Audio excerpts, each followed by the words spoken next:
Hi అండి అందరికీ. నా పేరు నాగమణి, మా ఊరు సత్యసాయి డిస్టిక్. మేము ప్రజెంట్ బెంగళూరులో ఉంటాము. నార్మల్గా టీషర్ట్లు ఎట్లా ఐరన్ చేయాలో చాలా తలనొప్పి కదండి. స్టిక్కర్స్ ఉంటాయి, దానిపైన బాక్స్ పెడితే వెళ్ళిపోతాయి. మనకేమో ఐరన్ చేసుకొని వేసుకోవాలా అనిపిస్తుంది. రింకిల్స్ అసలు వాషింగ్ మిషన్లో వేసి అట్లా వేస్తాం కదా, రింకిల్స్ ఉంటాయండి. అందుకనేసి నీట్గా ఐరన్ చేయాలనేసి అనుకుంటాము, కానీ ఆ స్టిక్కర్లు వెళ్ళిపోతాయి బాక్స్ పెడితే. అందుకనేసి నీట్గా కర్చీప్ వేసుకొని దానిపైన బాక్స్ పెడితే ఏమవుదు, కానీ హీట్ మాత్రం చూసుకొని పెట్టాల. ఎక్కువ హీట్ పెట్టుకొని కానీ ఐరన్ చేస్తే కనుక మళ్ళీ నార్మల్గా టీషర్ట్కి ఉండే ప్లాస్టిక్ అంతా కర్చీపుకి మెత్తుకుంటుంది.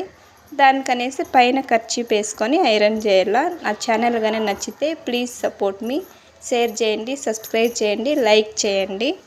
అంతే అండి. ఫైనల్ నీట్గా తిరిగేసుకొని నీట్గా చేసుకుంటే బాగుంటుంది. ఈ టిప్స్ కానీ మీకు నచ్చితే కామెంట్ బాక్స్లో కామెంట్ చేయండి. నెక్స్ట్ ఏదైనా వీడియో చేయాలా, ప్యాంట్ ఎలా చేయాలా, షర్ట్ ఎలా చేయాలని మీకు అనిపిస్తే నెక్స్ట్ కామెంట్ సెక్షన్లో కామెంట్ చేయండి. నేను తప్పకుండా చేసి చూపిస్తాను.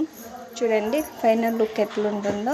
మళ్ళీ అంతే, అసలు పైన ఐరన్ చేయకూడదు. దానికని ఫ్లవర్స్ నలగలేదు, దానికని నేను చేస్తున్నాను. మళ్ళీ మీరైతే చేయొద్దండి, లోపల మడతలంతా అట్లనే ఉంటాయి. అంతే.